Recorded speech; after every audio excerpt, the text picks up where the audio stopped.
Hi అండి, అందరికీ నమస్కారం. Welcome to my YouTube channel. ఈ వీడియోలో మనం వచ్చేసి ఏపీ ఉద్యోగ పెన్షనర్లకు పెండింగ్ బిల్లుల చెల్లింపుల తాజా సమాచారాన్ని తెలుసుకుందాం. వీడియో అయితే ఎక్కడగా స్కిప్ చేయకుండా ఎండ్ వరకు అయితే చూసేయండి. వీడియో నచ్చినట్లయితే తప్పనిసరిగా లైక్ చేయండి, షేర్ చేయండి. ఇప్పుడు మనకు ఉద్యోగులకు రావాల్సిన DA, DR arrears, SLs, TA, GPF, అలాగే ఏపీజీఎల్ఐ లోన్స్ ఇవన్నీ కూడా అయితే ఈ వీడియోలో అయితే తెలుసుకోబోతున్నామండి వివరాలు. ఇక ఆలస్యం చేయకుండా వివరాలకైతే వెళ్ళిపోదాం. పెండింగ్ బిల్లుల సమాచారం విషయానికి వచ్చినట్లయితే మొదట చూసుకోవాల్సిన గుడ్ న్యూస్ ఏంటంటే రాష్ట్ర పోలీసు వారికైతే శుభవార్త చెప్పిందండి రాష్ట్ర ప్రభుత్వము. రాష్ట్రంలో ఉన్న పోలీస్ శాఖ వారికి రావాల్సిన బకాయిలన్నీ ఈ నెలలో విడుదల చేస్తూ ఉన్నట్లుగా రాష్ట్ర ప్రభుత్వం ప్రకటించింది అని పోలీసు అధికారుల సంఘ రాష్ట్ర అధ్యక్షులు శ్రీనివాసరావు గారు అయితే తెలిపారండి. సో శుక్రవారం విజయవాడలో ఆయన మాట్లాడుతూ పోలీస్ సిబ్బందికి రావాల్సిన టీఏలు, డిఏలు, సరెండర్ లీవ్లు ఈ నెలలో విడుదల చేస్తూ ఉన్నట్లుగా సీఎం తెలిపారన్నారు. ఇక ఏఆర్ పోలీసులకు సంబంధించి ట్రోఫీ కూడా త్వరలో వస్తుందని అయితే ఆయన తెలపడం జరిగింది.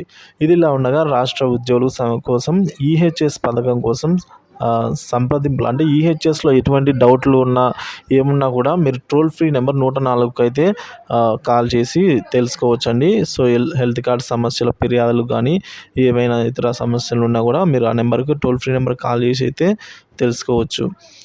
సో ఇక ఉద్యోగుల మరియు ఉపాధ్యాయులకు పెండింగ్ బిల్లుల చెల్లింపుల విషయానికి వచ్చినట్లయితే మొత్తం 185 నెలల డిఏ అరియర్స్ పెండింగ్లో ఉన్నాయండి. వీటిలో కరోనా సాకుతో 54 నెలల అయితే తీసేశారు, మాఫీ చేశారండి. అవి ఏంటంటే జనవరి 2020, జూలై 2020, జనవరి 2021 వీటి 54 నెలల అరియర్స్ని అయితే మాఫీ చేయడం జరిగింది.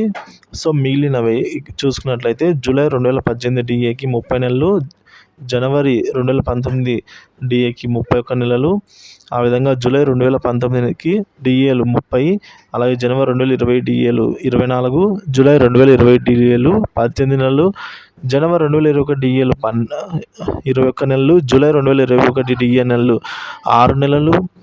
ఆ విధంగా చూసుకున్నట్లయితే జనవరి 2022కి 18 నెలలు, జూలై 2022కి 16 నెలల డిఏలు అయితే బకాయిలు ఇంకా పెండింగ్లో ఉన్నాయి. సో మొత్తం 185 నెలల డిఏ అరియర్స్ అంటే ఒక్కొక్క ఉద్యోగికి 2 లక్షల పైగానే నష్టం అనేది చెప్పుకోవచ్చు.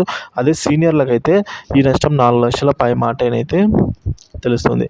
ఇక పెండింగ్ బిల్లు అయితే చెల్లింపుల సమాచారానికి వచ్చినట్లయితే పెండింగ్ బిల్లు అయితే చెల్లింపులు జరుగుతున్నాయండి. సో జీపీఎఫ్ లోన్ల అమౌంట్లు అయితే క్రెడిట్ అవుతున్నాయి. సో ఆ వివరాలు చూసుకున్నట్లయితే పెండింగ్ జీతాల గురించి చూసుకున్న ప్రభుత్వ ఉద్యోగస్తులకు బకాయిల చెల్లింపులకు గ్రీన్ సిగ్నల్ అయితే ఇచ్చిందండి ప్రభుత్వం. సోమవారం సాయంత్రం లోపల అంటే రేపు సాయంత్రం లోపల డిఏ బకాయిలు మరియు ఎస్ఎస్ఎల్ అయితే ఉద్యోగులకు ఖాతాలో జమ అయ్యే విధంగా మధ్యంతర వృత్తి గురించి చూస్తామని చెప్పారు. మధ్యంతర వృత్తి గురించి త్వరలో ఉద్యోగ సంఘాలతో సమావేశం కానున్న మంత్రివర్గం. So latest online pending bills payments అయితే జరుగుతున్నాయి. ఇంకా పడవలసినవి చూసుకున్నట్లయితే ఏపీఎస్ఆర్టీసీ వారి అరియర్ బిల్స్, అలాగే పెన్షనర్ల medical reimbursement pending bill, employees టీచర్స్ల సరెండర్ లీవ్లు, పెన్షనర్ల సరెండర్ లీవ్ ఎన్హాన్స్మెంట్, అలాగే పెన్షన్లకు పీఆర్సీ అరియర్లు 106 జీవో ప్రకారం జనవరి 2023 నుంచి పెన్షన్తో కలిపి 4 సమాన వాయిదాలలో చెల్లిస్తామని చెప్పారు, కానీ ఇంతవరకు చెల్లింపులు అయితే జరగలేదు. సో ఎంప్లాయీస్ మరియు ఉద్యోగులకు డిఏ అరియర్స్, పెన్షన్లకు అరియర్స్ అలాగే 734 కోట్ల సుమారు పెండింగ్ ఉంది.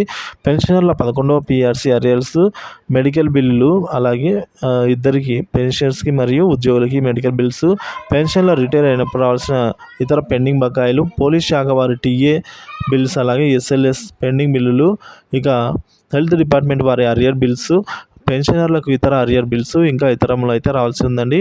సో మార్చి నెల ఆఖరికల్లా 5,500 కోట్ల చెల్లింపులతో వీటిలో కొంతమేరకైనా కూడా త్వరితగతిన చెల్లించే కార్యక్రమం అయితే ప్రభుత్వం చేపడుతుంది. త్వరితగతిన ఇవన్నీ చెల్లింపవ్వాలని అయితే మనం కోరుకుందాము మన ఛానల్ తరపు నుంచి. సో పెండింగ్ బిల్లు చెల్లింపుల సమాచారం, తాజా సమాచారం కోసం మన ఛానల్ అయితే సబ్స్క్రైబ్ చేసుకొని ఫాలో అవుతూ ఉండండి.